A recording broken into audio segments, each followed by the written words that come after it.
आदाब, सत श्री अकाल, नमस्कार। सुरेंद्र चांद का अभिवादन स्वीकार कीजिएगा। उम्मीद करता हूँ आप सब लोग अच्छे होंगे, स्वस्थ होंगे, मस्त होंगे, व्यस्त होंगे और आपकी तैयारी बड़ी जोरों शोरों से चल रही होगी। कोई दिक्कत नहीं होगी तैयारी में, खैर कोई बात नहीं। मुझे पता है आप सब लोग पढ़ने वाले बच्चे हैं और आपकी तैयारी बड़ी अच्छी चल रही है, खैर कोई नहीं। अपन ने लास्ट की जो क्लासेस थी उन क्लासेस में टाबरो अपन ने मुगल काल को कंप्लीट किया था।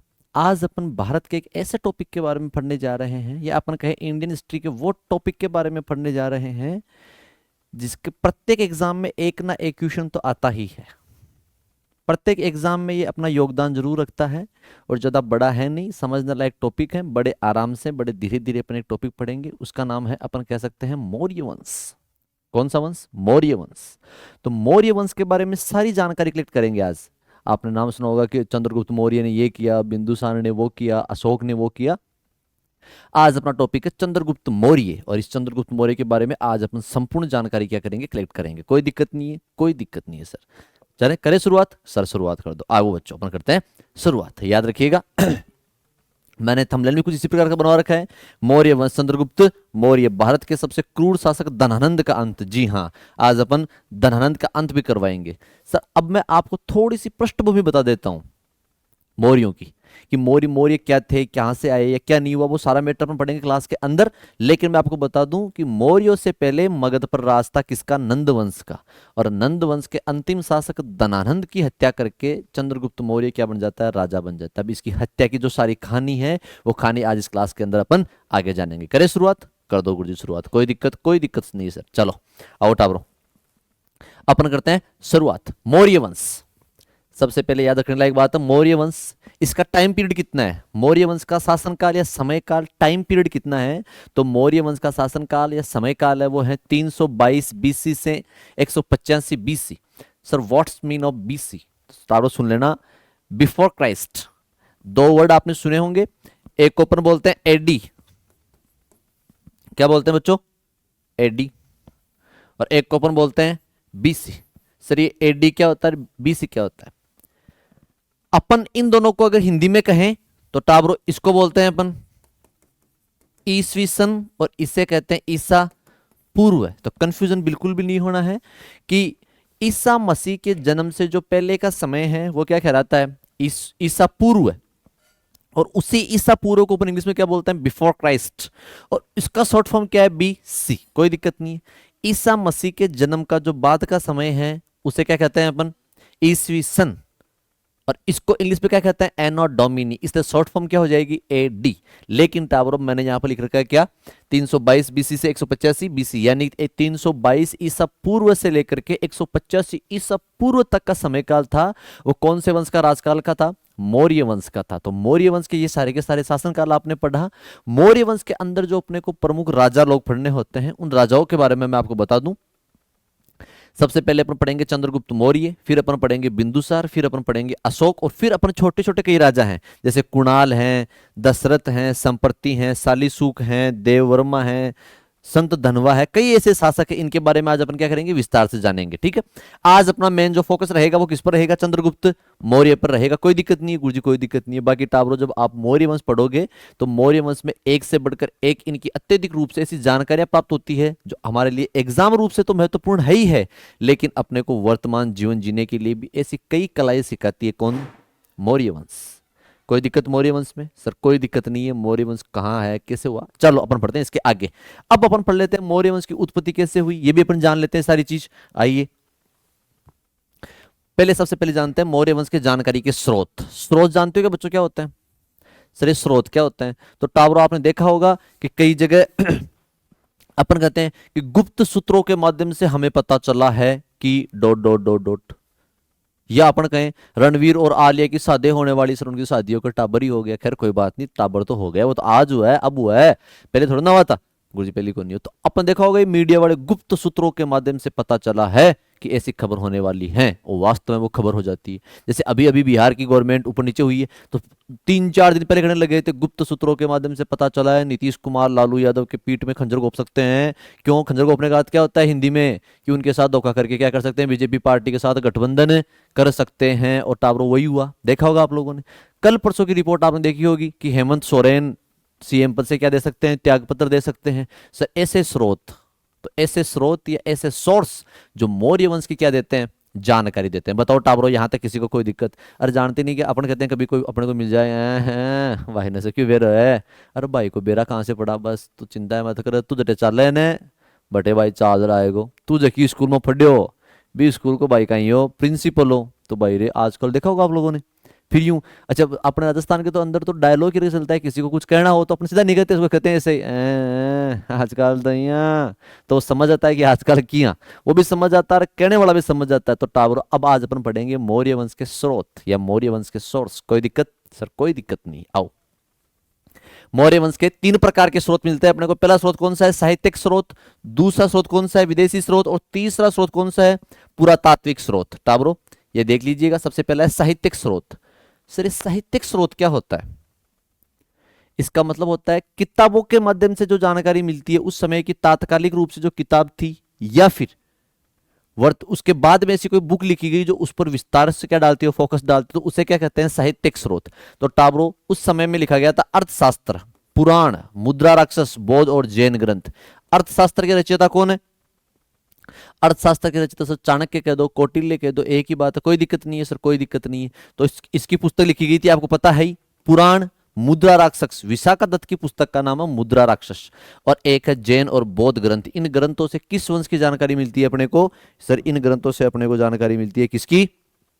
मौर्य वंश की। पुराण, पुराण में कौन सा पुराण मिलती है सर? तो अपने को टाबरो याद रखना है कि विष्णु पुराण में किस वंश की जानकारी मिलती है अपने को? मौर्य वंश की जानकारी मिलती है। कौन से पुराण में? जब मैं आपको पढ़ाऊंगा पुराण वगैरह, यानी मैं आपको जो पढ़ाऊंगा वैदिक सभ्यता, जब मैं आपको आराम से बताऊंगा। कोई दिक्कत नहीं है सर, कोई दिक्कत नहीं। आओ टाबरो आज अपन पढ़ते हैं इसके आगे। विदेशी विवरण। ये विदेशी जानते हो कि आप? एक तो होता है देशी, एक होता है विदेशी। देशी तो क्या होता है सर? जो आसपास का होता हो वो देशी है, जो अपने लोकल वो देशी। विदेशी क्या होता हो? जो देश का नहीं वो विदेशी होता है। और आपको टावरो आजकल मैंने सुनने में आया आपको ज्यादा विदेशी पसंद है, तो विदेशी में कुछ ही नहीं रखा है, देशी की हो टावरो आज और कालो। आदमी देशी, ट्रैक्टर मेसी और घी देशी।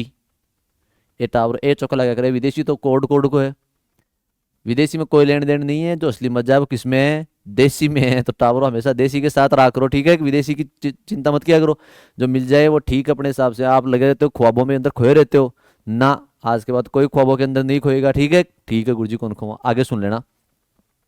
विदेशी विवरण। सर विदेशी विवरण में अपने को क्या पढ़ना है?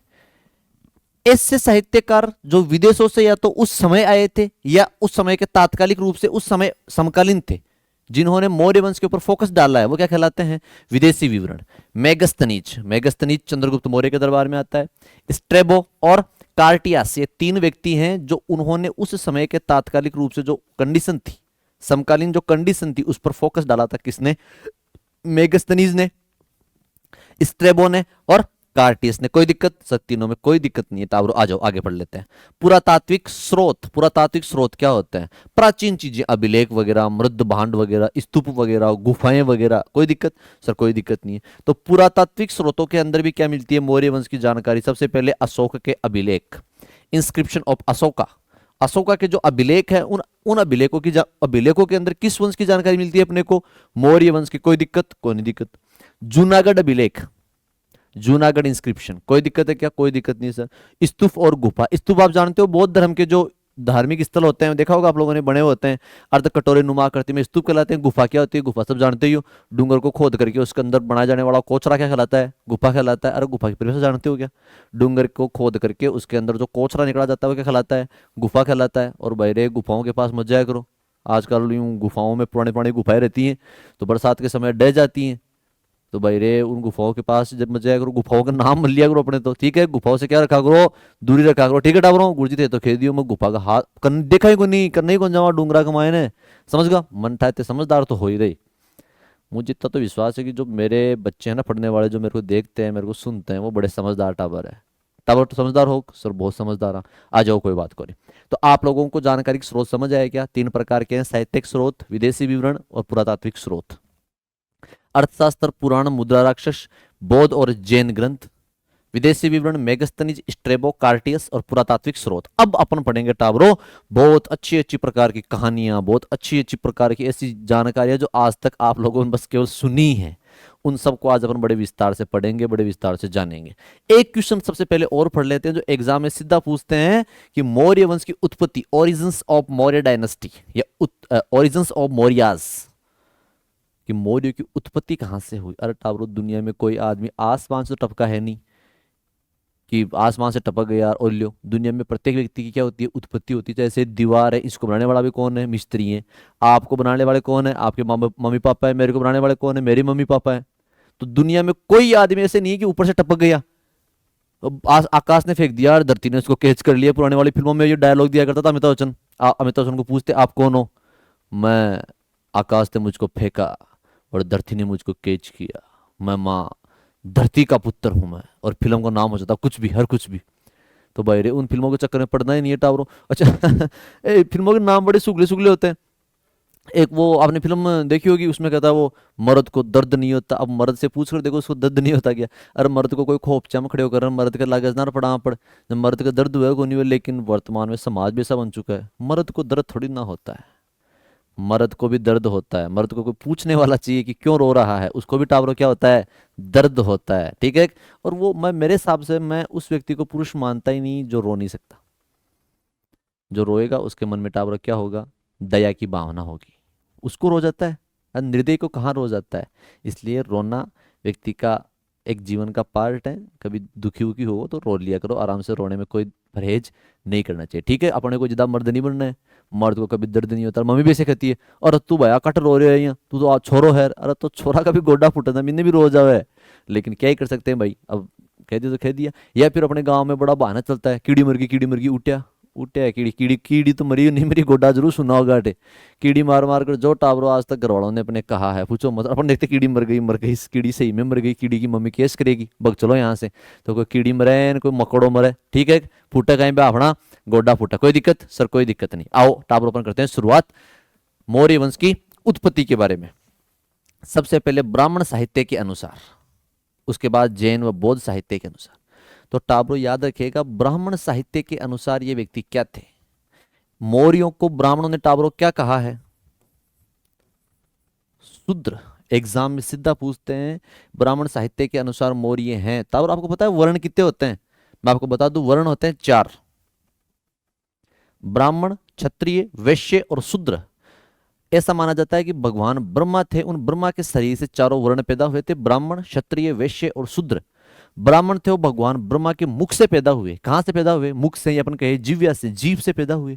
इसलिए उनका काम क्या पड़ जाता है, मंत्रों का उच्चारण करना, मंत्र पढ़ना, दोवे पढ़ना, ये इनका काम पड़ता है ब्राह्मणों का, कोई दिक्कत नहीं है। फिर अपन आते हैं 2 नंबर पर क्षत्रिय। क्षत्रियों का तब भगवान ब्रह्मा के भुजाओं से क्या होती है, इनकी उत्पत्ति होती है। तो भगवान ब्रह्मा के भुजाओं से होगी, इसका मतलब क्षत्रियों का काम भी क्या होगा, लड़ना, जनता की सेवा करना, जनता की रक्षा करना, शत्रुओं पर आक्रमण करना, अपने लोगों की क्या करना, रक्षा करना, कोई दिक्कत नहीं है। फिर आते हैं वैश्य। वैश्य क्या होता है, बढ़िया, मतलब जो पेट भरने का काम करते हैं, व्यापारी होते हैं।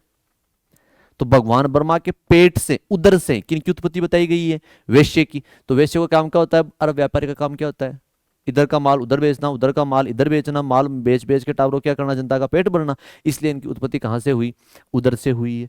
और 4 नंबर पर आते हैं शूद्र। ऐसा कहा जाता है कि भगवान ब्रह्मा के पैरों से या भगवान ब्रह्मा के जंगा से किसकी उत्पत्ति हुई है, शूद्रों की उत्पत्ति हुई है। कोई दिक्कत नहीं है सर, कोई दिक्कत नहीं है। तो याद रखिएगा, मौर्य वंश की उत्पत्ति ब्राह्मण साहित्य के अनुसार मौर्य क्या है, शूद्र है। कोई दिक्कत सर, कोई दिक्कत नहीं है। जैन व बौद्ध साहित्य के अनुसार ये क्या है, क्षत्रिय। क्या है, क्षत्रिय। सर ये क्या होते हैं, मैंने अभी बताया कि दूसरा वर्ण होता है क्षत्रिय, जो भगवान ब्रह्मा की भुजाओं से या यहां से भुजबल से पैदा होता है, जिसका काम क्या होता है, रक्षा करना। और टावरो सर्वमान्य मत भी ये क्षत्रिय ही है, क्योंकि क्षत्रियों के अनुसार या अपन कहें इनके अनुसार ये क्षत्रिय ही थे, क्योंकि इन ये मौर्य क्या करते थे, रक्षा करते थे। अरे चंद्रगुप्त मौर्य क्या करता, जनता की रक्षा करता। अशोक क्या करता, वो भी जनता की रक्षा करता। तो जो रक्षा करता है वो अपने आप में क्या है, क्षत्रिय है। तो सर्वमान्य मत भी क्या है, क्षत्रिय है। तो जैन और बौद्ध साहित्य के अनुसार मौर्य क्या है, क्षत्रिय है। आगे अपन पढ़ लेते हैं रोमिला थापर के अनुसार। रोमिला थापर के अनुसार ये क्या है, वैश्य। वैश्य का अर्थ क्या होता है, व्यापारी। क्या होता है, व्यापारी, कि ये मूल रूप से व्यापार किया करते थे, उसके बाद पैदा हुए या फिर कहीं आकर बस गए थे, इस प्रकार का माना जाता है। कोई दिक्कत है क्या? सर कोई दिक्कत नहीं है। और टाब्लो चौथा है मुद्रा राक्षस। विशाखा दत्त नामक एक साहित्यकार ने पुस्तक लिखी थी, उस पुस्तक का नाम है विशाखा दत्त। उस विशाखा दत्त नामक व्यक्ति ने पुस्तक लिखी, उसका नाम है मुद्रा राक्षस। उस मुद्रा राक्षस के अनुसार ये व्यक्ति क्या है?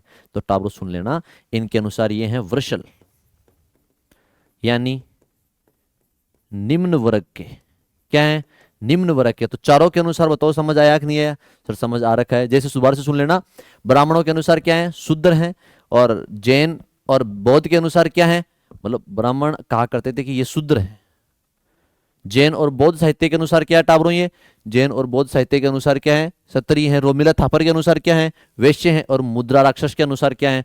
सर मुद्रा राक्षस के अनुसार भी क्या है? निम्न वर्गीय है। बताओ यहां तक किसी बच्चे को कोई दिक्कत है क्या? सर कोई दिक्कत ही कोई नहीं थे, फटा और माँ की दिक्कत आ जाए टाबरों, कोई दिक्कत नहीं है तो कमेंट बॉक्स के मान छाप दो कि गुरु जी थे तो फटा दी मन आधी रात नहीं कहीं लीजो, पूछ लीजो भाई का दिक्कत कना को नहीं। टावर था दिक्कत आवेगे? सर कौन दिक्कत आवे?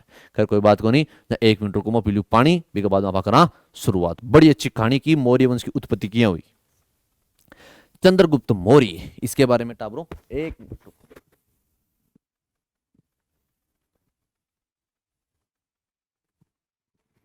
टाबरों पानी वानी पी लिया करो थे भी,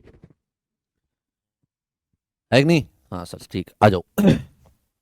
चंद्रगुप्त मौर्य। चंद्रगुप्त मौर्य का शासनकाल कहां से कहां तक था? 322 से 298 बीसी। बीसी वही है, बिफोर क्राइस्ट, ईसा पूर्व, कोई दिक्कत नहीं है। प्रारंभिक जीवन। चंद्रगुप्त मौर्य के बारे में टावरों 2-3 बात सुन लेना। इसके बारे में आज तक विडंबनाएं बनी रही, कब हुआ, क्या हुआ, पिता कौन था, माता कौन थी, वंश का नाम कहां से पड़ा, क्यों पड़ा, आज अपन सारी विडंबना क्या कर देंगे? दूर कर देंगे। सुनना आराम से। प्रारंभिक जीवन। मूल रूप से इस चंद्रगुप्त मौर्य थे ना, इस चंद्रगुप्त मौर्य की माता का नाम क्या था? मौरी या मोरा। कुछ कहते हैं व्यक्ति, एक किताब मिलती है या अपन कहें कुछ किताबों के अंदर झूठे फैक्ट्स मिलते हैं कि ये पीपली वन का राजकुमार था और इसके पिता की हत्या धनानंद के द्वारा कर दी जाती है, इसकी माँ इसको लेकर यहां भगाती है। सब कुछ झूठ है, कुछ भी नहीं है ऐसा, तथ्यात्मक रूप से कोई वैल्यूबल चीज नहीं है। चंद्रगुप्त मौर्य की माता का नाम था मौरी या मोरा और इसके पिता का पता नहीं था।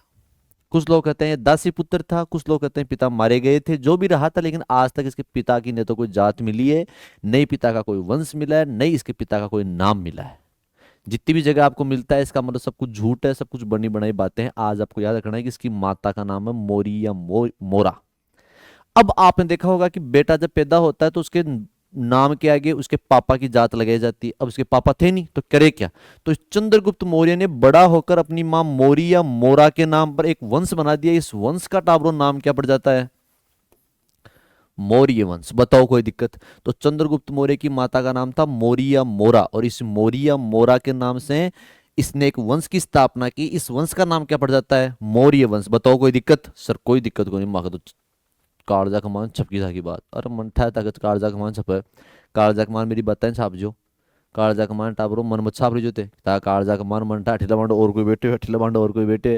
अरे आपके नहीं बना रखा होगा वो एक एक खांचा, इस खांचे में तू है, इस खांचे में तू है, पासपोर्ट साइज फोटो लगा रहा है क्योंकि सबकी 1 2 3 4 5 6 टावर ऐसे ही काम मत किया करो, सुगले सुगले। ठीक है गुरुजी कौन करा? ठीक, आओ सुन लो। इसकी माता का नाम था मौरी या मोरा। देखना सुनना पूरी बात। चंद्रगुप्त मौर्य राजा बना कैसे, या आया कैसे, कैसे आया कैसे नहीं है सुनना। एक व्यक्ति था, उस व्यक्ति का टाबरो नाम क्या है? चाणक्य। क्या नाम है? चाणक्य। ये चाणक्य उस समय का तक्षशिला विश्वविद्यालय का टाबरो क्या था? प्रोफेसर था, असिस्टेंट प्रोफेसर था। प्रोफेसर जानते हो आप, मास्टर जी थे, गुरु जी थे। तो चाणक्य टावरो किसके दरबार में रहा करता था? ये चाणक्य दरबार में रहा करता था किसके? धनानंद के। सर ये धनानंद कौन है? अब भी सुनना धनानंद कौन है। आओ, चंद्रगुप्त वर्सेस धनानंद, इसमें सारी बात पढ़ेंगे अपन। आप देख रहे होंगे धनानंद चंद्रगुप्त दोनों की फोटो। सर धनानंद कौन था? तो मैं आप दोबारा से खाली बता देता हूं। एक व्यक्ति था, उसका नाम था चाणक्य, और ये चाणक्य टावरो किसके दरबार में रहा करता था?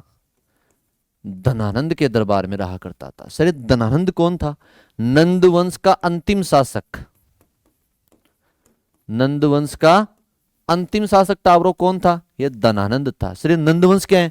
तो टाबरो सुन लेना, मैंने बताया था कि मगध पर, मगध मतलब बिहार, पाटलिपुत्र, पाटलिपुत्र पर मौर्य वंश से पहले एक वंश राज करता था। उस वंश का नाम था नंद वंश। उस नंद वंश के संस्थापक थे महापद्मनंद, और उस नंद वंश का अंतिम शासक था, उसका नाम था धनानंद। ये धनानंद टावरो बड़ा क्रूर शासक था। इस धनानंद के बारे में कहा जाता है कि ये धनानंद एकदम निर्दयी इंसान था। इसके दिल में, इसके मन में लोगों के प्रति कोई प्यार व्यार नहीं था। इसको केवल दो ही चीज से प्यार था। दो चीज थी, एक तो थी सूरा और दूसरी थी सुंदरी। सर ये सूरा और सुंदरी क्या होता है? सूरा आकार तो होता है शराब। क्या होता है? शराब। थैली टाइप का आदमी सर है, उठे तो थैली पी ले, बैठे तो थैली पी ले। अब थैली पीले वाले आदमी को टावरो क्या चाहिए आपको पता है ही, चखना चाहिए। और बड़े लोगों को फिर बड़ा चखना चाहिए, तो टावरो ये चखने में क्या लिया करता था? सुंदरी को। चखने में किसको चक्का करता था? फिर ये सुंदरी को चक्का करता था, कोई दिक्कत नहीं है। तो टावरो दारू पीता और भाई डांस देखता सारे दिन। यूं महिलाओं का घेरा अपने चारों तरफ बनाकर रखता। कौन? ये धनानंद। जनता बड़ी दुखी हो चुकी थी, बड़ा आतंकित आदमी था ये व्यक्ति। कभी जनता पर कर डाल देता, कभी जनता की बात नहीं सुनता, कुछ भी नहीं करता, सारे दिन दारू पीता और मस्त रहता एकदम। तो सूरा और सुंदरी से इसको अत्यधिक क्या हो गया था? प्यार हो गया था। किसको? धनानंद को। और जनता बड़ी पागल हो चुकी थी। इसी समय टावरो कहा जाता है चाणक्य इसके दरबार में रहा करता था। और चाणक्य के बारे में दो बात मिलती है कि चाणक्य की इससे डिस्प्यूट क्यों होती है, चाणक्य को इसने क्या किया, दरबार से क्यों निकला, चोटी कैसे खुली, वो सारी बात आज जानेंगे। चाणक्य की दो बात है कि दोनों बातों को लेकर आपस में इन दोनों में क्या हो जाता है? झगड़ा। पहली बात क्या है गुरुजी? पहली बात तो यह है कि चाणक्य ने इस धनानंद को एक बात कही थी कि महाराज, बोला हाँ, बोला इन सूरान तो छोड़ो थे, अरे एक सूरो भारत में और आ रहा है, या एक भारत के अंदर योद्धा और आ रहा है, उसका नाम क्या है? सिकंदर। क्या नाम है? सिकंदर। वो सिकंदर भारत पहुंचे इससे पहले आप आसपास के जितने भी राज्य हैं, जितने भी प्रदेश हैं, इनको मिलाकर एक अखंड भारत की स्थापना कर लो। और अखंड भारत की जब सेना होगी तो वो आराम से किसका सामना कर सकेगी? सिकंदर का। उसने कहा ठीक। माना नहीं, नालायक आदमी था। और आपने सुना होगा कि बेटा मूर्ख ने टक्को दे देनो, ज्ञान नहीं देनो। और ये क्या दे रहा था मूर्ख को? ज्ञान दे रहा था टके की बजाय। तो दूसरी बात क्या रही? दूसरी बात ये रही कि ये चंद्रगुप्त मौर्य, सॉरी, ये जो धनानंद था, इसके दरबार में चाणक्य क्या था? धर्म विभाग का प्रमुख था। और इसने, कहा जाता है, इस धनानंद का बिना पूछे एक तिहाई जो धन का खजाना था, वो एक तिहाई खजाना टावरों क्या कर दिया? दान कर दिया इसने। अब लोगों ने इसके कान भरने शुरू कर दिए। किसके? धनानंद के। तेरा तो दान कर दिया यार, ये कर दिया यार, वो कर दिया यार। इसने एक दिन सुबह सुबह माता खराब हो गया, शराब की वो थैली वेली खत्म हो गई, दारू खत्म हो गई, तो माता इसका उकचूक हो गया, सेंटर में नहीं है। तो झाड़ू उतारे किस पर? ठेका तो बंद था, छुट्टी थी उसकी उस दिन। तो करे क्या? तो उसको लगा वो एक दिन बात कर रहे थे ना, ये कर रहा था, तो उसने बोला इधर आ, इधर आ। तो चाणक्य ने कहा जी महाराज आदेश करो, बताओ। इसने कहा मैंने सुना है तूने दान किया है। इसने कहा हाँ मैंने दान कर दिया।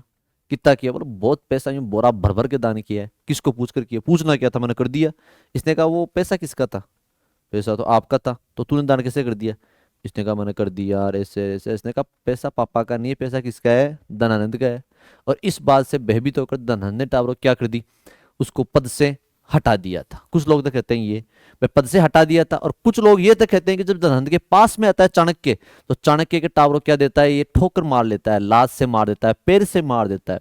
और सीढ़ियों से गिरने के कारण इस धनानंद की, सॉरी, चाणक्य के टावरों क्या खुल जाती है? शिखा, चोटी, चोटी खुल जाती है। और टावरों आपको पता है बंदर के पूंछ और ये अपने जो चोटी वाले व्यक्ति होते हैं, इनके चोटी बड़ी महत्व रखती है।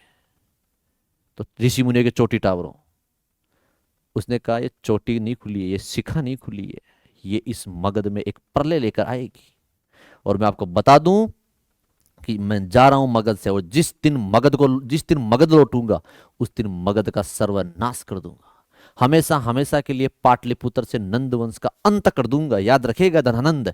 अब धनानंद उस समय बहुत बड़ा अपने आप में बात राजा हुआ करता था। कहा तो ये भी तक जाता है कि सिकंदर खुद किसे डरा करता था? धनानंद से। अब इतना मोटा आदमी छोटे से ऋषि मुनि की या छोटे से टीचर की तो क्या ही धमकी माने ही है। तो इसने कहा ठीक है तू जा, शराब पीने का टाइम हो गया, जिस दिन तेरा माता खराब हो उस दिन आ जाना। वो तो डांग तेरी, वो सुना होगा आप लोगों ने, जगह तेरी टाइम तेरा डांग मेरी। तो इसने कह दिया तू निकल, जिस दिन टाइम होगा उस दिन अपने हिसाब से मैं समेट लूंगा। और ये बेचारा वहां से निकल जाता है, जो क्रोध से भयभीत होकर के निकल गया। और कहा जाता है घूमता घूमता घूमता जंगलों में घूमता है। कौन घूमता है जंगलों में? ये अपने क्या नाम इसका, चाणक्य घूमता है। और चाणक्य घूमता घूमता एक जगह पहुंचता है। अब अपन पिछले वाले चैप्टर चलते हैं कि जगह पूछता है, उस जगह का टावर हो। जंगल के अंदर कुछ बच्चे क्या कर रहे थे, मैं आपको आपको नया बता दूं। ये देखो, दिख रहा है क्या आपको? सर मानथे पडोर दिक्कत को नहीं है उसके। हाँ अब दिख रही है मन है। तब वो जंगल था, उस जंगल के अंदर क्या हो रहे थे? कुछ बच्चे थे, वो बच्चे खेल खेल रहे थे। और उन खेल खेलते हुए बच्चों को कौन देखता है? चाणक्य देखता है। उसमें देखो सुनना पूरी कहानी। कुछ बच्चे थे, वो बच्चे खेल खेल रहे थे, उस खेल का नाम था राजकीलम खेल। कौन सा खेल? राजकीलम खेल। इस राजकीलम खेल में टाबरो होता क्या है सुन लेना। जैसे ये राजा बैठा हुआ है, ये मंत्री खड़े हुए हैं, ये कौन खड़ा है? सिपाही। ये कौन है? चोर। ये कौन है? मंत्री। और ये कौन है? अन्य मंत्री। और यहां पर कौन बैठा हुआ है? राजा। तो कहा जाता है इस मिट्टी के ढेर को एक जगह इकट्ठा करके, इस मिट्टी के ढेर के ऊपर एक बालक बैठा हुआ था। और बालक ने कहा कि दरबार की प्रक्रिया शुरू की जाए। इस बात को कौन देख रहा था खड़ा खड़ा? चाणक्य देख रहा था। ये लो चाणक्य को खड़ा कर दिया। ये लो भाई साहब चाणक्य, ये लो जी चाणक्य। ये चाणक्य खड़ा खड़ा देख रहा था इस बात को कि ये चल क्या रहा है यहाँ अपने बच्चों के बीच। तो जैसे लड़का आता है, उसने कहा दरबार की प्रोसेस शुरू की जाए। तो खड़ा होता है मंत्री, और मंत्री ने कहा कि सर इस चोर ने चोरी की है, इस चोर को सजा दी जाए। तो बच्चे ने कहा मेरे राज्य में मेरे राजा होते हुए चोरी हो गई? किस चीज की चोरी की इसने? तो मंत्री ने कहा कि सर इसने चोरी की है रोटी की। रोटी की चोरी की है? ये घटना कौन देख रहा था? चाणक्य। उस राजा ने फिर पूछा कि रोटी की चोरी क्यों की रे तूने? तो उसने कहा सर मैं पिछले 5 दिन से भूखा बैठा था, मेरे खाने के लिए कुछ भी नहीं था, मेरी दशा मरने वाली थी, इसलिए मैंने क्या कर ली, रोटी की चोरी। तब उस मिट्टी के ढेर पे बैठे हुए बालक ने एक बात कही। बोला हम आपको सजा देंगे, जरूर देंगे, लेकिन इससे पहले मैं राजा होते हुए अगर मेरी जनता भूखी मर रही है, अगर मेरी जनता भूख से तड़प रही है, तो मेरा राजा होना कोई बड़ी चीज नहीं है। मैं पहले इसको दंड बाद में देंगे, पहले ऐसी नीतियों का निर्माण करेंगे कि जिससे जनता भूखी ना मरे। और टाबरो ये सारी की सारी घटना कौन देखता है? चाणक्य देखता है। चाणक्य का दिल एकदम सुनते गार्डन गार्डन हो गया। बोला यार क्या बच्चा है, क्या डिसीजन लिया है कि पहले क्या करेंगे, ऐसी नीतियों का निर्माण करेंगे और उसके बाद में इसको सजा देंगे। तो उसने ऐसी नीतियों का निर्माण किया। फिर उसके बाद चाणक्य जैसे आता है दरबार के अंदर, तो चाणक्य को रोक दिया गया। बोल अभी क्या चल रहा है? राज दरबार। चाणक्य फिर खुश हुआ कि यार क्या बात है, छोटे से बच्चे ने मतलब राज का जो धर्म होता है, राज्य का जो कर्तव्य होता है, वो भी जानता है कि इस जिस समय राज्य के पक्ष में निर्णय लिए जा रहे हो, उस समय न कोई माता होता है, न कोई पिता होता है, न कोई गुरु होता है। उस समय केवल और केवल राज्य दिखाई देना चाहिए। क्या बच्चे में गुण है? उनको बिठा दिया गया। जैसे दरबार खत्म हुआ, बच्चा उठता है और चाणक्य के पास आता है, चाणक्य के पैर छूता है। चाणक्य फिर खुश हुआ कि बच्चा राजनीति के साथ साथ धर्म के भी गुण जानता है, कि बड़ों के पैर छूना और साधु महात्माओं की इज्जत करना भी जानता है। चाणक्य ने फिर पूछा, चाणक्य मतलब कुछ बच्चे को देखकर उस बच्चे में आने वाले एक भारत के सम्राट को देख रहा था। तो उसने पूछा कि नाम क्या है? तो बता दिया मेरा नाम चंद्रगुप्त है। पिता कौन है? इसने कहा आई डोंट नो, मैं मेरे पापा को नहीं जानता। माता कौन है? उसने कहा मेरी माता मोरी है या मोरा है। तो उसने कहा तू एक काम कर, मेरे साथ चल, तेरे को मैं पढ़ाता हूँ लिखाता हूँ। उसने कहा मैं नहीं जाऊंगा। क्यों? उसने कहा मैं मेरी अमानत नहीं हूँ। तो किसकी अमानत है तू? तो उसने कहा मैं भी मेरी माता की अमानत हूँ, वो मुझे पाल रही है, पोस रही है कि मेरा बेटा बड़ा होगा और बड़ा होकर मुझे क्या करेगा, बुढ़ापे की लाठी बनेगा, बुढ़ापे का सारा बनेगा। अगर मेरे को लेके जाना तो उससे पहले मेरी माँ से क्या लेनी पड़ेगी, आप लोगों को परमिशन लेनी पड़ेगी। चंद्र और चाणक्य फिर खुश हुआ कि बच्चा राजनीति के साथ साथ धर्म की नीति और धर्म नीति के साथ साथ अपने माता पिता के टावरों क्या करना जानता है, इज्जत करना जानता है। चाणक्य ने ये निश्चित कर लिया था कि इस बच्चे की जितनी भी कीमत लगे या इस बच्चे के पाने के लिए जो भी चीज करनी पड़े अपन करेंगे, लेकिन भारत का आने वाला सम्राट किसको बनाएंगे, इस चंद्रगुप्त को बनाएंगे। और आने वाले समय के अंदर नंद वंश का अंत करके किसको राजा बना देंगे अपन। तो कहा ठीक है। तो चंद्रगुप्त मौर्य चाणक्य दोनों जाते हैं इसकी मां के पास। मां का नाम क्या है मैंने बता रखा है सर, मां का नाम है मौर्य या मोरा। इसकी माता का नाम क्या था? मौरी या मोरा, इस मोरी या मोरा के पास जाते हैं और इसके पास जाकर कहते हैं कि तुम्हारा बच्चा ऐसा ऐसा है, इसको पढ़ाना चाहता हूं मैं। तो उसने कहा कि आप जैसे पढ़ा लीजिए, कोई दिक्कत नहीं है, लेकिन हम तो खुद एक किसान के दोनों माँ बेटे रहते हैं। मैं घर का काम करती हूँ और वो इसके पशु चराता है। अगर इस बेचारे ने हमें, जब हमारे कोई नहीं था तब इसने हमें क्या दिया, सहारा दिया। अब जब हम बड़े हो गए, मेरा बेटा बड़ा हो गया, तब मैं उसको बीच में छोड़कर कैसे जा सकती हूँ। उसका पशु, उसके घर का, उसके खेत खलियान का क्या होगा। तो किसान, किसान से मिलता है कौन, चाणक्य। और किसान को पूछा, किसान जी आपको क्या चाहिए। तो किसान ने कुछ नहीं मांगा, लेकिन चाणक्य ने उस किसान को खुश होकर टाबरों 1000 मुद्रा दी थी। और मुद्रा का नाम क्या था, कृषार्पण। क्या नाम था, कृषार्पण। तो टाबरों याद रखिएगा, चाणक्य ने चंद्रगुप्त को 1000 कृषार्पण में खरीदा था। कितने में, 1000 कृषार्पण में खरीदा था। कोई दिक्कत गुरुजी, कोई दिक्कत नहीं। माता का नाम क्या था, मोरिया, मोरा नाम था। चंद्रगुप्त बचपन में कौन सा खेल खेलता था, राजकीलम नामक खेल खेलता था। बताओ कोई दिक्कत है क्या, सर कोई दिक्कत नहीं है। और टाबरो सुन लेना, इस चंद्रगुप्त मौर्य को पढ़ाने के लिए या इस चंद्रगुप्त मौर्य की शिक्षा दीक्षा के लिए चाणक्य इसे कहां ले जाता है, तक्षशिला ले जाता है।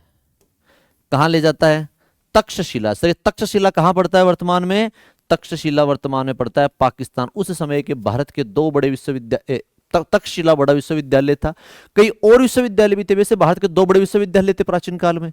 एक का नाम था नालंदा जो बिहार में पड़ता है, एक का नाम था टाबरो क्या, तक्षशिला जो वर्तमान में पाकिस्तान में स्थित है। हालांकि विश्वविद्यालय और भी थे, लेकिन ये दो बड़े विश्वविद्यालय थे। कहा जाता है इन विश्वविद्यालयों में विदेशों से लोग पढ़ने आया करते थे, इसीलिए भारत को राष्ट्र गुरु कहा जाता है।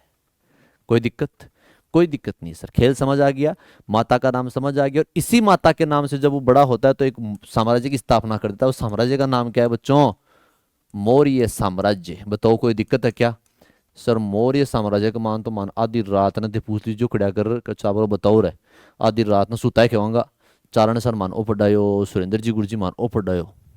समझ आ रही है सर, पूरी कहानी समझ आ गई। आओ टावर अब पढ़ते हैं अपन आगे। कंफ्यूज नहीं होना अपने को। चंद्रगुप्त तो धनानंद आपने जान लिया, चाणक्य धनानंद था, नंदवंश का अंतिम शासक था, सूरा सुंदरी से प्यार था, इसके समय सिकंदर का आक्रमण होता है। लेकिन टाबरो अच्छा, आज तक मैं आपको बता दूं कि सिकंदर, लोग कहते हैं कि सिकंदर का भारत पर आक्रमण हुआ, आक्रमण हुआ ना। सिकंदर का केवल और केवल पोरस पर आक्रमण हुआ था। पोरस से आगे आने की उसकी न तो हिम्मत हुई, लोगों ने कहा कि पोरस को जीतने के लिए तेरे को इतना जोर लग गया, सोच तू भारत के अंदर कितने कितने बड़े मगरमच्छ बैठे होंगे। उसकी सेना ने मना कर दिया कि भाई जी मासू पार आज पड़े काल पड़े। जो वर्तमान की भारत की सरजमीन है, जो वर्तमान का भारत है, इस भारत की जमीन के ऊपर कदम तक कौन नहीं रख पाया था, सिकंदर इसका ऊपर कदम तक टावरो नहीं रख पाया था। बताओ कोई दिक्कत, सर कोई दिक्कत कोई नहीं, माँ का समझ मारे नहीं। आओ टावरो इसके आगे पढ़ते हैं पर। अच्छा दो तीन बात अपन और पढ़ लेते हैं यहां पर, छोटी छोटी बातें, कि किस प्रकार इसका अंत होता है, किसका, चंद्रगुप्त मौर्य के द्वारा धनानंद की हत्या की जाती है। देखो मैंने यहां पर आपको बता रखा है पहले भी, चंद्रगुप्त वर्सेज धनानंद। अपन इसके बारे में जान लेते हैं अलग पेज में, ताकि अपने को क्या रहे, थोड़ा सा नॉलेज रहे। देखना, जैसे मैं आपको एक आइडिया दूं तो नॉर्मल छोटा सा अपन बना लेते हैं। भारत का मैप छोटा है, ज्यादा बड़ा नहीं है।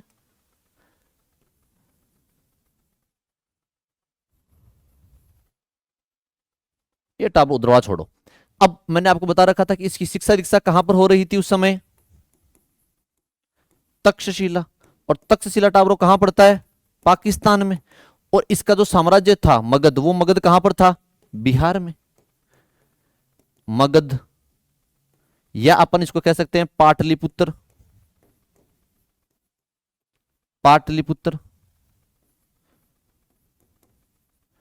अब आप लोग मुझे बताओ, जब इस धीरे धीरे इसको क्या होती है, कानाफूसी होती है किसको, चाणक्य, इसको धनानंद को, कि चाणक्य तेरे खिलाफ एक बच्चे को तैयार कर रहा है जो आने वाले समय में तेरे ऊपर क्या करेगा, आक्रमण करेगा। अब आप मुझे बताओ कि कोई व्यक्ति ये कहे कि आपका शत्रु बाहर पल रहा है, आपको बाहर जाते मारेंगे, आप बताओ शत्रु का डोरा करोगे नहीं करोगे। अरे थान को ये कह दे जय घरा के बारे गई हो तू, तो घरा के बारे जाता है तेरी कापी कापी करेगा, तो टाबरो का करो, उसका टाबरू जाब्ता कराओगे नहीं कराओगे। या फिर आपको कहे कि आपको आने वाले 2 साल बाद ये व्यक्ति मारेगा, आप उस व्यक्ति को 2 साल के अंदर मारोगे नहीं मारोगे, गुरुजी मारी श्यांग। अरे कश्या कहीं, मजबूरी को नाम महात्मा गांधी है। अगर खुद को जीना है तो टाबरू दूसरों को मारना पड़ेगा, रियल बात है। जंगल के अंदर आपने देखा होगा कि दो दो चार क्या एक चीज और देखी होगी, दो चार रहते हैं, वो हिरण रहते हैं, और हिरण आपस में बड़े तेज भागते थे। एक हिरण ने कहा कि शेर आ रहा है तो भगना पड़ेगा। उसने कहा तो दोनों में से दोनों भगते हैं। उसने कहा दोनों नहीं भगेंगे, मुझे केवल तुझे, उसने कहा यार सबसे आगे भगना पड़ा। उसने कहा ना, सबसे आगे नहीं भगना है, मुझे केवल तेरे से आगे भगना है। क्यों? ये शेर ने एक बार शिकार कर लिया तो कर लिया फिर, इसलिए मैं केवल तेरे से आगे भगूंगा, तू पीछे रह जाएगा तो खुद वो खुद क्या हो जाएगा, शिकार हो जाएगा। इसलिए टावरों, जब भी एग्जाम होती है तो आप लोगों को सबके आगे निकलने की जरूरत नहीं है। आप लोगों को उन लोगों से आगे निकल जाना है जो व्यक्ति जितनी सीट के अंदर आ सकते हैं। कोई दिक्कत गुरुजी, कोई दिक्कत को नहीं, आओ। इस व्यक्ति को मारने के लिए, यानी कि इस तक्षशिला में पड़ रहे चंद्रगुप्त को मारने के लिए धनानंद क्या भेज देता है। अब इतनी दूर कोई सेना तो भेज सकता नहीं, अब इतना बड़ा राजा है तो उस राजा को शर्म भी है कि यार मगध का राजा है, एक छोटे से बच्चे को मारने के लिए पूरी की पूरी सेना भेज दी ना, तो कुछ ना कुछ उपाय करेगा। उपाय क्या करेगा, यहां से उसने शत्रु भेजना शुरू कर दिए। अब आज के समय तो पॉइजन कई प्रकार के होते हैं, देखा होगा आप लोगों ने। आज के समय तो फकाड़ी दवाई पॉइजन है, आज के समय तो गटर साफ करवाओ फिनाइल का ये टाबरों पॉइजन ही है। तो भाई रे आज के समय तो बड़ा खतरनाक पॉइजन है, ज्यादा कोई हर कुछ चीज का फूड पॉइजन हो जाता है आज के समय, लेकिन पहले ऐसे नहीं था। तो पहले पॉइजन केवल दो प्रकार के थे, या तो जहर या फिर पिसा हुआ कांच, बाटा हुआ कांच। तो याद रखिएगा, इसको इन शत्रुओं से बचाने के लिए ये चंद्रगुप्त, ये चाणक्य चंद्रगुप्त को टावरों प्रत्येक दिन एक एक जहर की बूंद दिया करता था, ताकि इन फ्यूचर कभी भी इसको जहर पिला दिया जाए तो इस पर फर्क। अरे देखा होगा आप लोगों ने कि कई कई व्यक्ति होते हैं शराबी, थैली, बेवड़े, सुबह उठते ही आराम से डोला मारू चिल, दोपहर में डोला मारू, रात में डोला मारू बन, एक दिन का मार थोड़ा एक्स्ट्रा पाते बताओ बाका फर्क पड़े, फर्क कब पड़ेगा ज्यादा सर, कौन पड़ा बाका फर्क पड़े कम। और कोई हमास तो तमाशते हुए जो को बाप रोकना देख रहे नहीं भी कल यार दिसदार गला कमान पूरा दिन फिरे चक्री उड़ो फिरे कौन फिरे टावरो गुरुजी पूरा दिन फिरे ठिनर बठिनर। इसके साथ यही हुआ, ये प्रत्येक दिन क्या पिया करता था, थोड़ा थोड़ा जहर, और एक दिन इसको जहर पिला भी दिया गया था, लेकिन उस जहर का फर्क इस पर नहीं पड़ता है। कहा तो ये भी जाता है कि चंद्रगुप्त मौर्य को चाणक्य बांट बांट करके कांच तक खिलाया करता था, कि कभी कांच खिला दे तो इस पर कोई फर्क नहीं पड़े। इतना ताकतवर किसको बना देता है चंद्रगुप्त मौर्य को। और टावरों वो दिन दूर नहीं था जब वो कही हुई बात सच होने वाली थी। एक दिन ऐसा आता है, सर कब आता है वो एक दिन, 322 में टावरों वो दिन आता है, 322 बीसी में वो दिन आता है कि 322 बीसी यानी ईसा पूर्व में वो दिन आता है कि चंद्रगुप्त मौर्य के द्वारा धनानंद के वहां पर क्या कर दिया जाता है, हमला। कहां पर, मगध पर। अब मुझे आप लोग बताओ, बेचारे चंद्रगुप्त के पास, देखिएगा आवाज नहीं, आवाज और आवाज तो क्या करोगे अब तो क्लास वाले तो पढ़ रखी ऑफलाइन वाले टावर, आवाज नहीं रहे, कोई बात नहीं, आवाज करते रहा करो, कमेंट में यूं जाम बांध दो, ठीक है। समझ आ रहा है तो यूं आराम से क्लास को टावर शेर सार कर दिया करो, कहीं तुम मजे लेते रहते हो जब तुम्हें पता है कि इतनी अच्छी क्लास चल रही है, हिस्ट्री की चारण गुरुजी पढ़ा रहे हैं, जान गा रहा है तो कोई जान थोड़ी ले शो, क्लास को सब जगह फैला दो बिना कहे, ठीक है, ठीक है गुरुजी फैला दे। आओ, कहा यह जाता है कि इसके पास, किसके पास, धनानंद के पास टावरों लाखों की सेना में क्या थी, लाखों की संख्या में टावरों क्या थी, सेना थी। और एक इधर कौन था बेचारा, चंद्रगुप्त, इसके पास टावरों हजारों की संख्या में, सेना का कोई फिक्स क्राइटेरिया नहीं मिलता, बाकी ऐसा मिलता है लाखों और हजारों में सेना थी, यानी इसके मुकाबले इसके पास 100 गुना सेना थी। लेकिन आपको पता है कि युद्ध कभी सेनाओं से नहीं जीता जाता है, युद्ध हमेशा सेनापति की कौशल पर जीता जाता है, युद्ध हमेशा सेनापति की जो क्वालिटी होती है उस पर जीता जाता है। आपने सुना भी होगा टावरों कि पंखों से कुछ नहीं होता, उड़ान किससे होती है, हौसलों से होती है। तो उड़ने के लिए टावरों का चाहिए, हौसले चाहिए, उड़ने के लिए आपके बड़े ख्वाब चाहिए। और टावरों जिंदगी में कुछ भी किया करो, मैं आपको बता दूं, जिंदगी में कुछ भी करो, लेकिन जिंदगी में कभी छोटे सपने मत देखो। जिंदगी में वो सपने देखो कि जिंदगी में पैसा कमाना है दाप करके। और मैं आपको कह दूं कि दुनिया किसी की नहीं है, किसी की नहीं है, जितना हो सकता है उतना पैसा छाप लो, 100 करोड़ 200 करोड़ 500 करोड़ रुपए छापो, आराम से जिंदगी जियो, मौज काटो। ये अपने को करना ही नहीं है ऐसे वैसे ना। वर्तमान का युग है वो अर्थ का युग है, वर्तमान का युग है वो पावर का युग है। हमेशा, इससे तो कहावत भी है कि इंसान को हमेशा, जैसे आपको बता दूं मैं कि इंसान को हमेशा 3 चीज मजबूत रखनी चाहिए, जेब, जूता और जज्बात। वर्तमान के युग में जीने के लिए जेब, जज्बात और जूता टाबरो हमेशा मजबूत रखिएगा, क्योंकि ये जिसके तीनों मजबूत होते हैं उसके सामने दुनिया झुकती है। इसलिए इन तीनों चीजों को हमेशा क्या रखें, मजबूत रखें। कोई दिक्कत सर, कोई दिक्कत नहीं, आ जाओ टाबरो, अपन करते हैं शुरुआत। हजारों की संख्या में अब ये वहां पहुंचा। अब उपाय क्या करें लाखों को हराने के? तो कहा जाता है कि बड़े दिमाग रूप से इसका साथ दे रहा था कौन? चाणक्य। इस चाणक्य ने टावरों क्या किया, जिस प्रकार की इस सेना की वेशभूषा थी, सेना का ड्रेस कोड था, अरे ड्रेस कोड नहीं होता क्या सरकारी स्कूलों के अंदर, प्राइवेट स्कूलों के अंदर, हर स्कूलों के अंदर, हर आर्मी के अंदर क्या होता है? ड्रेस कोड होता है। भारतीय आर्मी की ड्रेस है, हर एक आर्मी की क्या है? ड्रेस है। तो उस प्रकार इसका भी ड्रेस कोड था। अब ये थे लाखों की संख्या में। अब टावरों आप मुझे बताओ, लाखों व्यक्ति आपस में जाने क्या नहीं जाने? ये हजारों थे। जिस प्रकार की इनकी ड्रेस थी, सेम ड्रेस कोड किसकी हो जाती है? इनकी ड्रेस कोड हो जाती है। और रात के अंधेरे में आपको पता है कांड कब होते हैं? रात को होते हैं। और जी कांड तो रात नहीं हुआ, दिन में कांड कौन करवा दे? दिन में तो फिर ठिनेर बठिनेर मेरा बेटा कबूतर की जिया। फिर कांड हुआ रात में, डंडा डंडा कूदे, नाटक करे, रात में बस भागता फिर, दादी जाग गया छोरा कौन रहे? हाँ तो आंटी जी मैं यूं तू ठिकाने ले रात में बात की 12 बजे बेटा मैं संभाल बाय को माड़क रहे कि और तू फिर बटे भागता फिरा चरी में। तो टावरों रात को कांड वांड मत किया करो अपने। लेकिन यहाँ पर कांड कब करवाते हैं? रात को। तो हजारों की सेना में जो संख्या थी ना, उन्हें सेम ड्रेस पहन ली। किसकी ड्रेस? इनकी ड्रेस। अब आधे सो रहे थे, आधे चिल कर रहे थे, मस्त हो रहे थे। इन रात को घुसा और ये इन पर आक्रमण कर दिया। अब कुछ लोग तो सेम ही नहीं पे आक्रमण कर कौन रहा है, क्योंकि सेम सेम ड्रेस कोड है। तो ये इसके पास आए, दो चार बैठे हुए थे और यार आक्रमण हो गया थे, मैं तलवार निकले, दो चार एक नाड़ काटते, तो हमारा ही है, मैं तुम्हारा नहीं मारूंगा, दो झापट। और टावरा आपस के अंदर नाड़ वाट काट दी, मर गए। और कहा जाता है कि चंद्रगुप्त और चाणक्य दोनों किसके कमरे में पहुंच जाते हैं? किसके बेडरूम में? धनानंद। और धनानंद तो आप जानते हो भाई को तो सूरा और सुंदरी से प्यार था, तो भाई एंजॉय कर रहा था एकदम मस्त चिल, कोई दिक्कत नहीं, शराब पी रहा था, डांस देख रहा था। तो जैसे कमरे के अंदर घुसे, चंद्रगुप्त ने कहा आज इसको एंजॉय, आप निकलो मैडम, आज इसको एंजॉय मैं करवाता हूँ। और भाई साहब पता नहीं क्या क्या एंजॉय करवाया। जब सुबह सूरज उदय हुआ तो गला अलग कटा पड़ा था, सर अलग पड़ा था, धड़ अलग पड़ा था, पता नहीं क्या ही हुआ। और जो सूरज कवि महापद्म नंद ने नंद वंश की स्थापना करके उदय किया था, उस सूरज का अंत हो जाता है धनानंद के अत्याचार के साथ। चंद्रगुप्त मौर्य नामक एक बच्चे ने भारत के उस समय के सबसे क्रूर शासक धनानंद की टावरों क्या कर दी? हत्या कर दी। और हत्या करके मगध में एक नए वंश की शुरुआत की। उस वंश का नाम क्या मिलता है अपने को? मौर्य वंश। कोई दिक्कत? सर कोई दिक्कत नहीं, आ जाओ टावर ओपन करते हैं अब शुरुआत इसके आगे। याद रखिएगा चंद्रगुप्त सेल्यूकस। सर ये कौन था? आओ आज सब पढ़ते हैं अपन, भाई की करवाते हैं शादी बढ़िया वाली। और वो बाहला है क्या जो दोस्त की शादी नहीं करवा सके? सही बात है गुरुजी, आ जाओ। ताबरो बात ऐसी होती है 305 बीसी, यानी कि 305 ईसा पूर्व में सिकंदर था ना, उस सिकंदर का सेनापति था। सिकंदर का सेनापति, सेनापति का नाम क्या है? सेनापति का नाम है सेल्यूकस। सेनापति का नाम क्या है? Seleucus Nicator.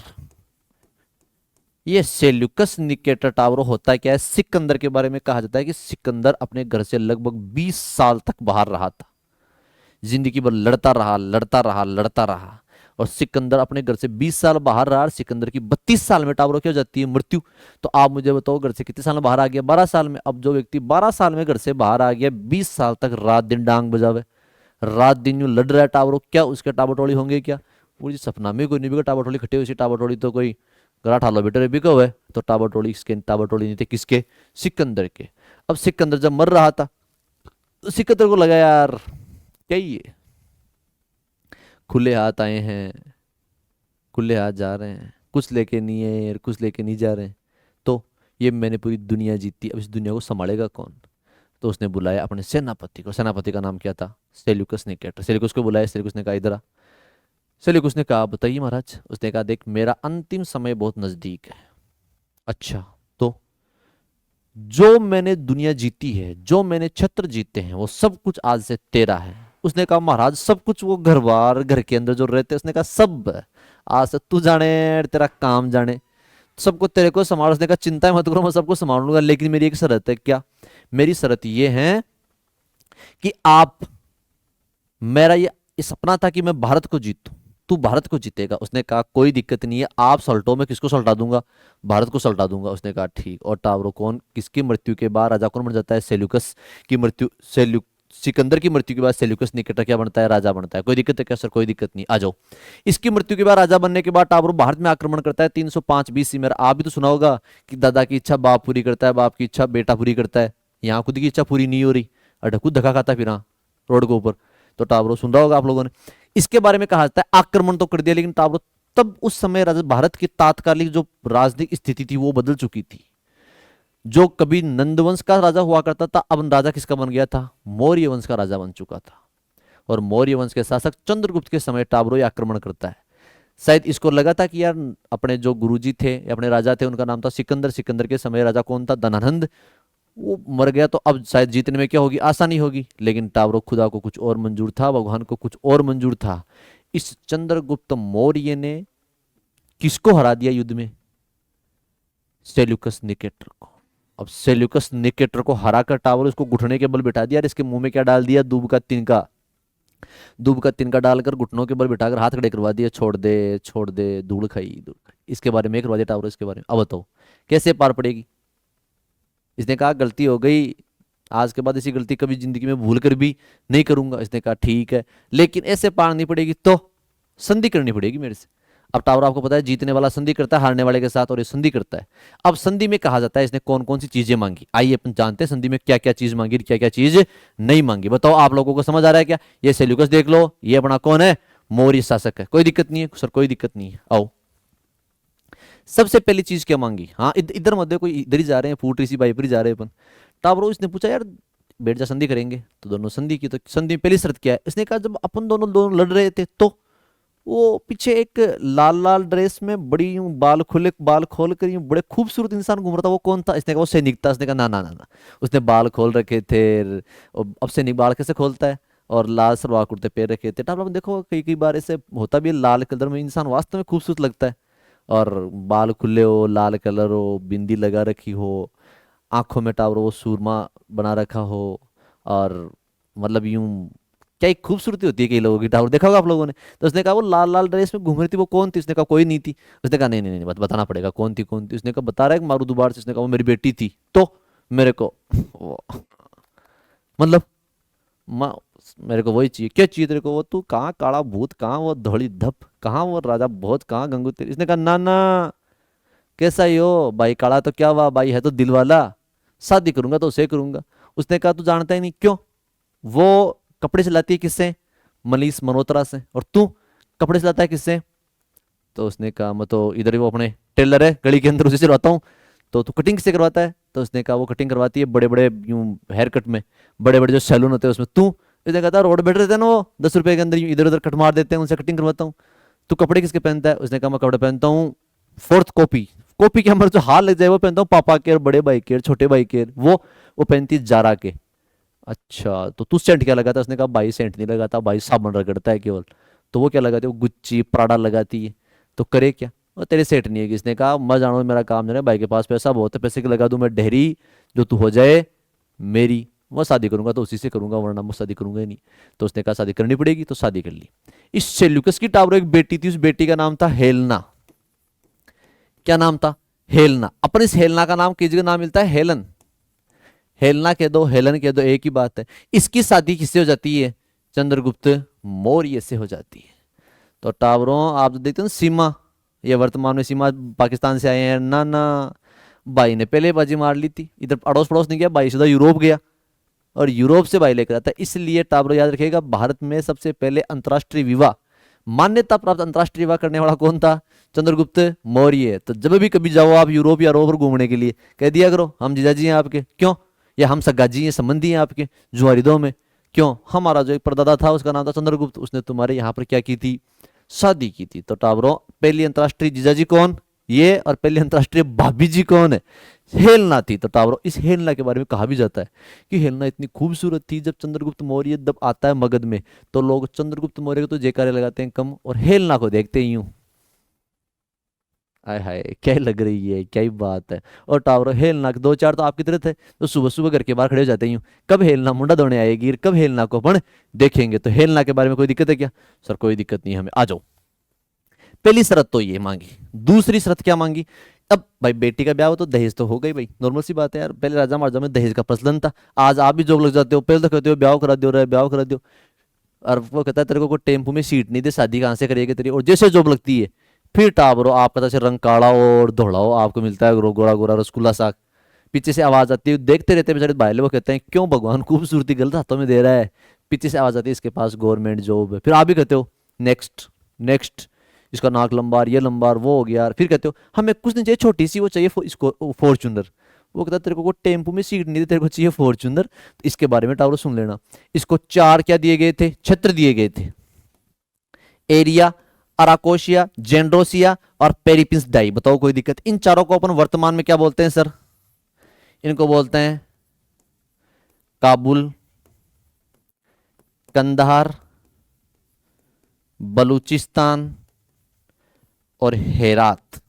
याद रखिएगा इन चारों का वर्तमान नाम क्या है? काबुल, कंधार, बलूचिस्तान और हेरात नाम है किसका? एरिया, अराकोशिया, जेड्रोसिया और पेरिपिस डाई का। वर्तमान ये नाम किसमें नाम है? ये नाम है सर उस लैंग्वेज में। किस लैंग्वेज में?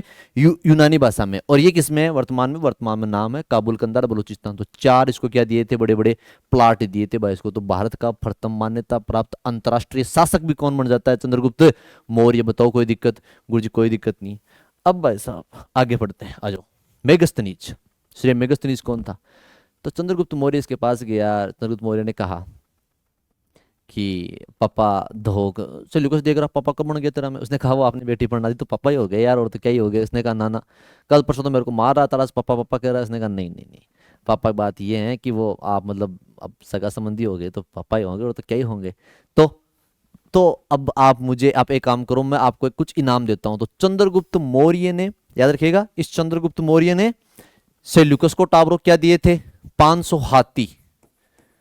500 हाथी दिए थे उपहार स्वरूप। एग्जाम में पूछ लें कि 500 हाथी देने वाला, तो क्या बताओगे? चंद्रगुप्त मौर्य। किसको देता है? सेल्यूकस को देता है। ससुर को देगा, पापा जी आप रख लो, और पापा ये कर लो, और पापा दो दूं। भाई कोई बात नहीं है, राड रोड पहले की बात होती है। अब अपन बेवारी बन गए। अब इस मेगस्थनीज, उसने कहा मुझे व्यक्ति चाहिए जो मेरा क्या लिख सके? इतिहास। तो सेल्यूकस के दरबार में एक व्यक्ति था, उसका नाम था मेगस्थनीज। उस मेगस्थनीज को टावरो कहां भेज देता है? वो चंद्रगुप्त के दरबार में। और इस मेगस्थनीज ने टावरो पुस्तक लिखी। उस पुस्तक का नाम क्या है? इंडिका। इंडिका में क्या है सर? इंडिया की टावरो विस्तार से क्या दी गई है? इतिहास की जानकारी दी गई है। इसलिए इस मेगस्थनीज को क्या कहते हैं अपन? भारतीय इतिहास का पिता कहते हैं। बताओ कोई दिक्कत मेगस्थनीज में? ये देख लो मेगस्थनीज इस प्रकार का था। तो मेगस्थनीज किसके दरबार से आता है? सेल्यूकस इसको भेजता है भारत में, सेल्यूकस निकेटर। और आता किसके दरबार में है? चंद्रगुप्त मौर्य के दरबार में ये भारत आता है। तो बताओ कोई दिक्कत? इंडिका नामक पुस्तक लिखी, इंडिया की जानकारी मिलती है, इसलिए इसे भारतीय इतिहास का पिता कहा जाता है। सेल्यूकस ने इसको भेजा था, और किसके दरबार में आता है? चंद्रगुप्त मौर्य के दरबार में। टावरो यहां तक किसी को कोई दिक्कत है क्या? गुरुजी कोई दिक्कत को नहीं, आदि रास नहीं फूलियो मन। आओ टावरो। चाणक्य क्या कहा जाए यार इसके बारे में? तो मतलब ये ऐसा व्यक्ति था, उसने आज से हजारों हजार साल पहले कुछ किताबें लिखी थी। हजारों हजार साल पहले इसने कुछ बातें कही थी। वो बातें आज तक अजर अमर है। जब भी भारत में कोई बड़ा राजनीति का खेल खेलता है, लोग उसे कहते हैं चाणक्य। जब भी भारत में कोई उलट फेर करता है, लोग उसे कहते हैं चाणक्य बन चुका है ये व्यक्ति। चाणक्य का अपने आप में एक बड़ा ऊंचा ओहदा था। ये चाणक्य अपने आप में एक उपाधि बन चुकी है कि आज कोई भी महान व्यक्ति, महान लीडर होता है, लोग उसे चाणक्य नाम से पुकारते हैं। सर चाणक्य कौन था? चाणक्य के बारे में टावरो सुन लेना। इस चाणक्य का नाम मिलता है कौटिल्य। इसी का नाम मिलता है विष्णुगुप्त। और इसी का नाम मिलता है द्विजस्व ब्राह्मण। क्या नाम मिलता है? द्विजस्व ब्राह्मण। कोई दिक्कत है क्या? इसी का नाम कौटिल्य है, इसी का नाम विष्णुगुप्त है, इसी का नाम द्विजस्व ब्राह्मण, और इसी का नाम क्या है? चाणक्य है। इसने एक पुस्तक लिखी, उस पुस्तक का नाम क्या है? अर्थशास्त्र। टावरो ये नाम का अर्थशास्त्र है, जबकि इसमें जानकारी किसकी मिलती है? राज्य की। इसलिए टावरो किसकी पुस्तक है? राजनीति की पुस्तक है। किसकी पुस्तक है? इसके बारे में टावरो 6 विषयों की जानकारी मिलती है। राजनीति, अर्थशास्त्र, नीति शास्त्र, समाजशास्त्र, सारी की सारी जानकारी कहाँ मिलती है अपने को? इस अर्थशास्त्र में मिलती है। ये अर्थशास्त्र टावरो उस समय लिखी गई थी, और इसी में सप्तांग सिद्धांत दिया गया। राज्य के 7 अंग: राजा, सेना, जनता, कोष, दुर्ग, मित्र और शत्रु। ये इसी में दिए गए हैं। कोई दिक्कत है क्या? सर गुरुजी चाणक्य में कोई दिक्कत को नहीं। और चावरो चाणक्य क्या बनता है चंद्रगुप्त के समय? प्रधान अमात्य बनता है, यानी उस समय का प्रधानमंत्री बनता है टावरो। कोई दिक्कत नहीं है गुरुजी, कोई दिक्कत नहीं, आ जाओ। सुदर्शन झील, सर ये सुदर्शन झील क्या है? चंद्रगुप्त मौर्य ने अकाल राहत कार्यों के लिए, किसके लिए? अकाल, काल पड़ गई। अरे टावरो काल जानते हो? सूखा छपनिया काल। कमेंट बॉक्स में छपो देखो, मुझे बताना अभी कमेंट बॉक्स में, अभी मुझे आंसर चाहिए कि छपनिया अकाल कब पड़ता है? छपनिया अकाल कब पड़ता है? सारे के सारे बच्चे कहां छपोगे? कमेंट बॉक्स में आ जाओ, कोई बात नहीं है। टाबरो अकाल राहत कार्यों के लिए, यानी अकाल पड़ा था उसमें राहत देने के लिए, कार्यों के लिए टाबरो इसने एक झील का निर्माण करवाया। उस झील का नाम क्या है? सुदर्शन झील। सर ये पड़ती कहां पर है? एक जगह पड़ती है गुजरात में, उसका नाम है सौराष्ट्र। सौराष्ट्र में भी कहां पड़ती है? गिर में, या अपन कहे गिरनार में। और जगह कहां पड़ती है टावरों? गुजरात में। इस सौराष्ट्र के गिरनार के गुजरात, या गुजरात के सौराष्ट्र के गिरनार में एक झील का निर्माण होता है अकाल राहत कार्यों के लिए। उस झील को टावरों पर क्या कहते हैं? सुदर्शन झील। देख इस पे भी लिख रखा है गिरनार है, जूनागढ़ है, गुजरात में पड़ता है। कोई दिक्कत नहीं है सर, कोई दिक्कत नहीं है। इस टावरो झील का निर्माण अपन पढ़ेंगे आगे, मैं विस्तार से नहीं पढ़ाऊंगा कि इस झील के 4 राजाओं ने क्या करवाया पुनर्निर्माण। चंद्रगुप्त ने इसको बनाया, अशोक ने बनाया, फिर रुद्रदामन ने इसका पुनर्निर्माण करवाया, इसके बाद एक गुप्त शासक होता उसने भी इसका क्या करवाया? निर्माण। लेकिन इस समय इस चंद्रगुप्त मौर्य का एक गवर्नर था, सूबेदार था, उसका नाम था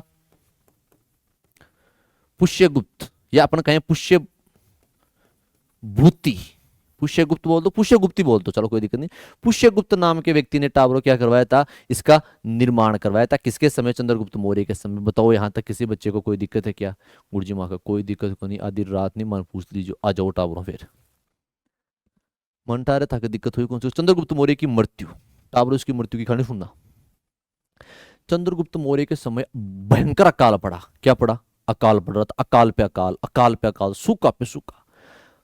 चंद्रगुप्त मौर्य ने बेचारे ने कुएं, नहरें, झीलें सब बनवा दी, लेकिन पार पड़े नहीं। तो उसके समय एक जैन मुनि था टाबरो, उसका नाम था भद्रबाहु। क्या नाम था? भद्रबाहु। जब मैं आपको पढ़ाऊंगा जैन धर्म तो बताऊंगा आपको आराम से। एक जैन मुनि था भद्रबाहु, वो आता है और वो आकर उसे पूछते हैं कि भाई हम क्या ही करें, क्या ही नहीं करें, तो करे क्या? तो उसने कहा तुम्हारे यहाँ पर सब कुछ हो सकता है, तुम्हें कोई एक व्यक्ति की क्या देनी पड़ेगी? बलि देनी पड़ेगी। तो चंद्रगुप्त को लगा यार बलि देने के लिए क्या ही दिक्कत है, अपनी जेल भरी पड़ी है, नालायक खा खा करके हो रखे हैं, सांड माच रखे हैं, उठाओ इनको चेपो। तो उसने कहा ना ना ऐसे पार नहीं पड़ेगी। तो पार कैसे पड़ेगी? फिर पार इसलिए पड़ेगी कि सारे के सारे जो राजा लोग हैं, या फिर जिस राज्य का सबसे जो प्रमुख व्यक्ति है, उस प्रमुख व्यक्ति को क्या देनी पड़ेगी। तो चंद्रगुप्त को आगे चिंता आ गई, बोला यार सबसे प्रमुख तो मैं ही हूँ, मैं तो नहीं दूंगा। तो क्यों नहीं दूंगा? मैं वो घर पर हेलना वेट कर रही है, चाउमीन बना रखी है, और मैं तो आज दून काल दून, मेरे से पार नहीं पड़ेगी। तो कहा ना ना देनी पड़ेगी, वैसे पार नहीं पड़ेगी। एक दिन वो जाकर सोचता है कि क्या ही करूं, क्या ही नहीं करूं। उसको लगा यार जब मैंने कुछ नहीं था, तो मैं एक छोटा सा नॉर्मल एक किसान का बच्चा था, ग्वालिया था, तब मेरे को उठाकर इसी जनता ने क्या बनाया था? राजा बनाया था। और आज मैं ही मुकुर रहा हूं मेरी जनता के लिए। उसने कहा ठीक है, ये बलि कौन देगा? चंद्रगुप्त खुद देगा। और चंद्रगुप्त बलि देता है। बलि देने के लिए टावर कहां चला जाता है? एक जगह प्रति, जगह का नाम क्या है? सरवण बेल गोला। टावरो सरवण बेल गोला जगह पड़ती है कहां पर? दक्षिण भारत में। कहां पर जगह पड़ती है? दक्षिण भारत में। गोला वो नहीं है जो आप सोच रहे हो। कौन सा गोला? वो गर्मियों के अंदर देखा होगा बर्फ वाला गोला, अपन खाते रहते हैं, चूसते रहते हैं, आहा आहा बड़ो मजा आ रहा है। वो गोला नहीं है टावरों, ये दूसरा गोला है। बर्फ वाला कहीं कुछ बर्फ वाला गोला खावा चलो ना ना। श्रवण बेल गोला की जगह पड़ती है, यहाँ पर चला जाता है। और जैन धर्म में टावर एक पद्धति होती है, उसका नाम होता है सलेखना पद्धति। कौन सी पद्धति? सलेखना। इस सलेखना पद्धति के द्वारा, या इसी सलेखना का टावरों एक नाम मिलता है संथारा। क्या नाम मिलता है? संथारा। तो सलेखना या संथारा पद्धति के द्वारा अपने प्राणों की आहुति कौन दे देता है? चंद्रगुप्त मौर्य। सर ये पद्धति होती क्या है? इस पद्धति में सर होता क्या है? तो टावरो इस पद्धति में सुन लेना, ये होता है, ये सर आप थोड़ा सा चेक करो क्या आ रहा है 3 मिनट, इसमें कोई दिक्कत नहीं है। चलो टावरो सुन लेना, इसमें होता क्या है? इसमें यह होता है कि जैन धर्म का जब व्यक्ति होता है, उसको पता चल जाए कि अपना अंतिम समय बहुत नजदीक है, तो उस अंतिम समय को नजदीक जान करके ये लोग क्या कर देते हैं? खाना पीना बंद कर देते हैं।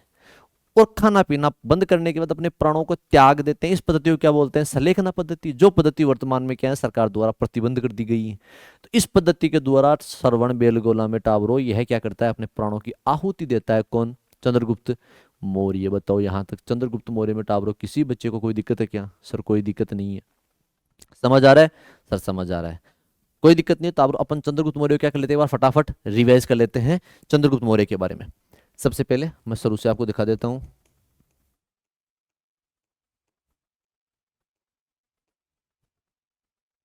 ये तो आप जानते हो, आपका भाई है ही, कोई दिक्कत नहीं है। गुरु जी कोई दिक्कत नहीं है तो मैं हुई टावरो, आ जाओ।